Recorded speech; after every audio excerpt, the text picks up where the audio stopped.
What's up, YouTube? JM Comics here, and I've been really sick feeling lately. I don't have COVID, thank God. I just have sinusitis, and I've had COVID before, so I know I don't have COVID. I've just been feeling really down on the blue. So if my voice sounds weird in this video, that explains why. And I'm gonna be completely honest here. I'm really making this video because I need something as a filler, because I'm working on many big videos right now, including one about the show Community, NBC's Community. It's on Netflix right now. Super Mario Strikers, and I played the Kirby demo, so I'm going to talk about Kirby in the demo and stuff like that. So, I just need a filler video, so I'm going to talk about this movie I saw last night, okay? And you've probably heard of this movie. It was really famous in 2016 when it came out, and I'd heard about it before I saw it. And, yeah, I'm happy I saw it, because it's really funny. And we'll get into it, and I don't know why this movie is so famous, but let me talk about it, okay? So, before we start, remember to like, subscribe, and comment down below your opinions on this movie if you've seen it, and if not, I don't know, listen to my review, or go watch it and then come back and listen to my review, because spoilers, it's actually kind of pretty good. So yeah, let's get into it. Okay, so this movie's basic premise is that these two students or whatever, or people who used to be students in high school together, so Dwayne Johnson and Kevin Hart, are now meeting up again as adults, and it's a CAA sort of mission thing. And it's so weird. The plot is so weird. I can barely describe it because it's just one of the weirdest plots ever, okay? Like, the trailers didn't really give away what the movie actually was. So, I'll try my best to explain what's going on. So, the movie starts with them in high school, and Kevin Hart's like the popular kid in school. Everyone loves him. He's like the top athlete, the top debate team member, he's like the number one in the whole school, and everyone loves him and like praises him or whatever. Meanwhile, Dwayne Johnson is this guy who's overweight, and he's kind of like mistreated by everyone in the school. He is mistreated by everyone in the school, and these bullies throw him out while he's naked and showering in the middle of a pep rally where everyone sees him naked. So yeah, but then Kevin Hart, back then or whatever, helps him and gives him his jacket to wear around his body so he doesn't look exposed and stuff. So that's the beginning of the movie, and like surprisingly, it's pretty heartfelt. Like, I feel really bad for Dwayne Johnson's character, considering it's supposed to be like a comedy movie and stuff like that, but it is really sad. And apparently that scene is very important throughout the rest of the movie because it sort of directs the character arcs, I guess, especially Dwayne Johnson's. It doesn't affect Kevin Hart too much, but it's still important, okay? So whatever. When they're adults, Kevin Hart has apparently married his high school sweetheart, who is the actress from The Flash, if you know who I'm talking about. Cecile from The Flash, her actress. And they've gotten married, and I'm trying to remember the names. I know Kevin Hart's Calvin, and I forgot his wife's name is. It might be Maggie.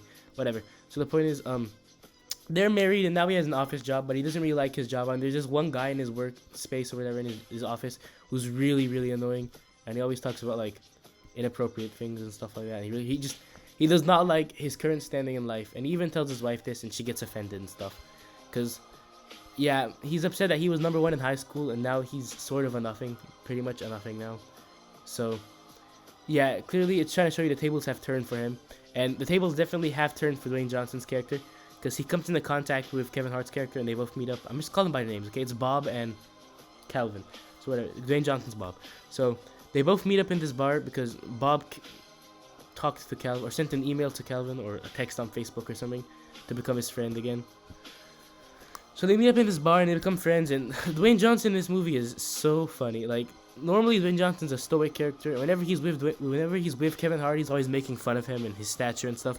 But in this movie, it really feels like the tables have turned. This might be their first movie together, I'm not sure. But it's definitely way different than how we normally get Dwayne Hart and Kevin Johnson's together. Because in this movie, Dwayne Johnson's the bubbly, cute guy or whatever, who's like sort of a nerd and everyone makes fun of him, like Kevin Hart normally is. Even though not bubbly, but you get what I'm trying to say here. The roles that they typically play when they're together in a movie, like in Jumanji, are flipped in this movie. And it's really hilarious just to see it because, I mean, look at their stature. Dwayne Johnson is like a foot and a half higher than Kevin Hart. It's hilarious, okay?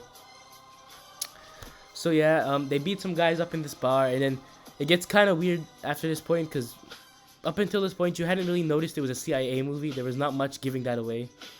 But now it becomes a CIA movie, because Dwayne Johnson asks him to hack into something, and I'm not going to continue summarizing the plot. I'll just, like, skim over it. So yeah, Dwayne Johnson tries to get him to help him clear his name in the CIA because some mysterious figure named the Black Badger has stolen satellite codes and is going to sell them at a black market auction. And there are these CIA agents, and they're really annoying. It's this blonde lady and her two sort of idiot assistants, and they're both trying to track down and capture Dwayne Johnson, and they're just so unlikable or whatever. It doesn't detract from the movie because the it's a comedy. Like first and foremost, there's no real stakes in this movie. It's just funny, and yeah. So they're trying to track him down, and it's really cool how we hear like two separate stories with like many situations. Like we hear Dwayne Johnson's part. For example, Dwayne Johnson's partner died. Spoiler: he hasn't actually died, but Dwayne Johnson's partner died in this movie, and he recalls how he died, saying that what do you call it?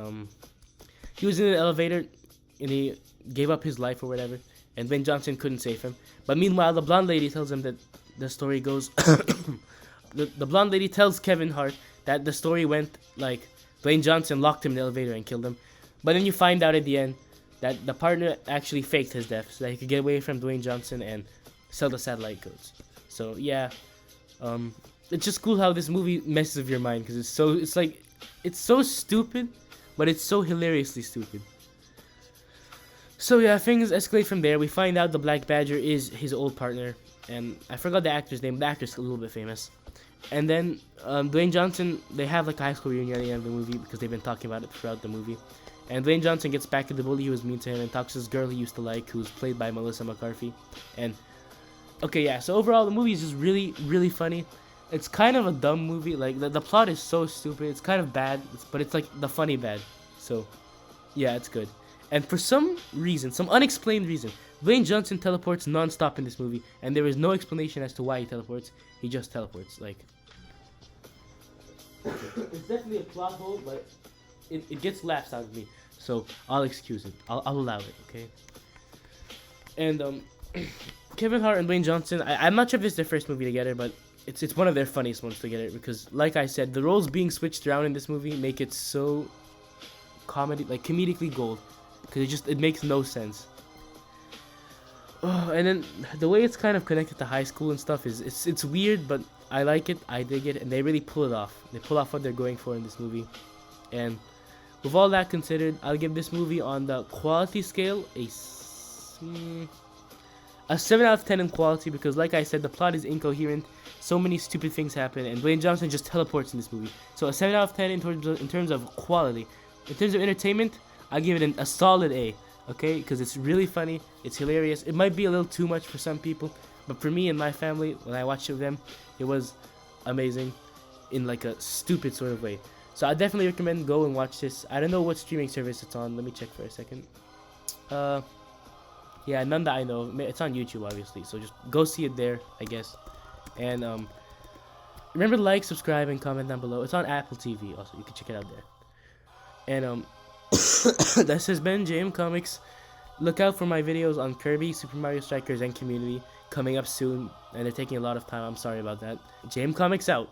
Also, side note from Post, I had to do a project about this movie for AP US government, where you basically had to take a Supreme Court case and then apply it to a movie poster, and I did Central Intelligence, so I'll put it up on the screen right here. And also, I forgot to mention the therapy scene, which is absolutely hilarious, especially the part where Dwayne claims that he hit his wife. Oh my gosh, amazing. Yeah, JM Comics out officially.